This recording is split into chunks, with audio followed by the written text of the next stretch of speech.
I'm out today and the sun is shining and I'm out on the Red Revolt. I don't really know if I should be out today because I don't know what I've done, but I've hurt my knee. But a lot of doctors tell you that cycling is good for your knees, so I'm out riding slowly just to see. I expect it'll be quite a short ride today though. Still quite cold and windy,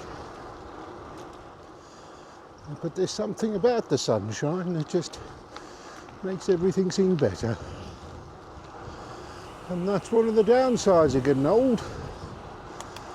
People will say, you know, younger people, oh, hurt my knee, I was playing rugby, or I was mountaineering, some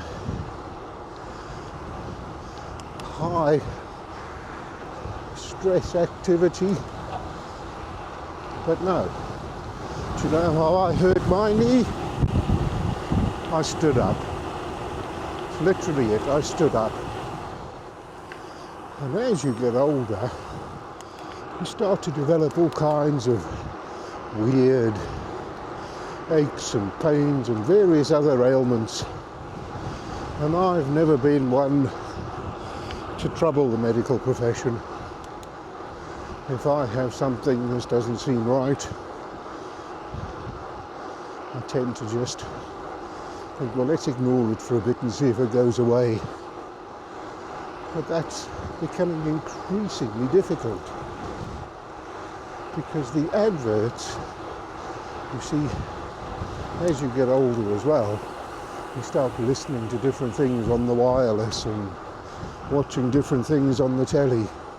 So the adverts are geared towards older people.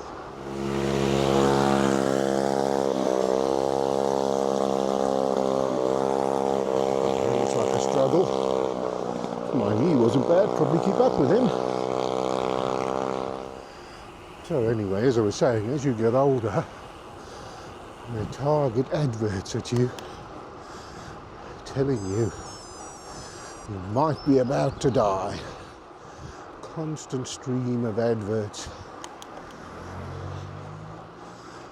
Morning. Do you struggle to get up in the morning? You might be about to die. Contact your doctor. Do you wake up in the night to go to the loo? You might be about to die. Contact your doctor. Do you struggle to go upstairs?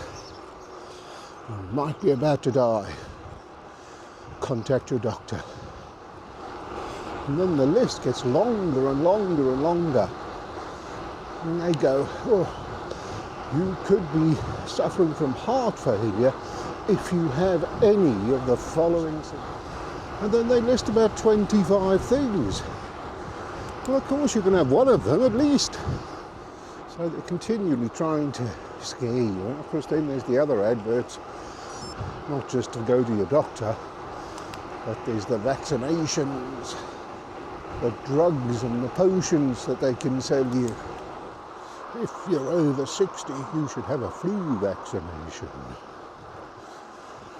If you're over 60, you should have a shingles vaccination. Says the company that makes shingles vaccinations. And my son pointed out something that was quite interesting, because they say if you get chicken pox, you can't get it again. But it's a lie. You can get it again. They just call it shingles. And they're trying to sell you all sorts of things. Supplements and God knows what. Because old age is quite profitable for the medical profession. In Britain, they've been talking about the assisted dying bill. That's the idea that if you have no sort of quality of life and you can't do anything, you're just a burden and stuck in a chair watching telly, that you can choose to end it all yourself. And there's been a lot of resistance to it. A lot of people say, no, can't do that. And I wonder if that isn't the reason. The medical profession are going, no. Do you know how much money we make keeping people alive on machines and feeding them drugs? Because most of us are going, well, who cares?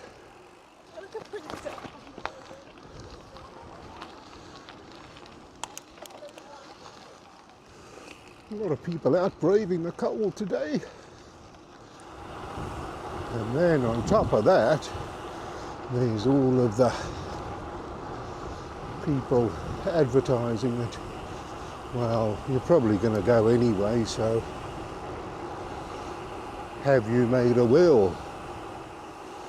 And then of course there's all the charity organisations telling you that you're probably not going to be around for much longer, so if you do turn up your toes, can we have all your money?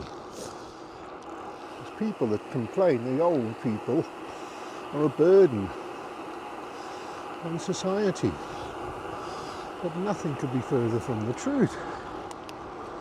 Old people are a huge money spinner for the economy. And I know a lot of you are thinking, well, enough of the doom and gloom, what's it got to do with cycling? And some of you will be thinking, we don't care about your bad knees, Steve, we just want you to talk about bikes. And that really is the point. Bikes are the antidote to all of this. Not only do I get to spend a couple of hours morning with my own thoughts and enjoying the scenery, but I also think to myself, well, if you can do 25 miles on a bike, you must be all right. And think, yeah, maybe I do find it more difficult to go upstairs than I did when I was 20, but I can still do 25 miles on a bike. And so yes, it's cycling that keeps me going, because not only do I do it because it's good exercise, I do it because I really, really like it. In fact, cycling is the antidote to many things. It's the antidote to anxiety and stress. It's the antidote to the danger I was to myself on a motorbike. Because when I go flat out through country lanes on a bicycle, I get the same buzz as you do riding a motorbike at 140 miles an hour. And I have some of my best thoughts when I'm on a bike. If I'm working on a project and of various things to do, and I'm not sure how I'm going to put it all together, and then I'll be out on the bike and then something just comes to me, because you're just relaxed, you're not in the stress of the moment, and thoughts are just rolling around randomly. And then it just becomes clear, and you go, well, I could just do that. That would make it look good. So long may it continue.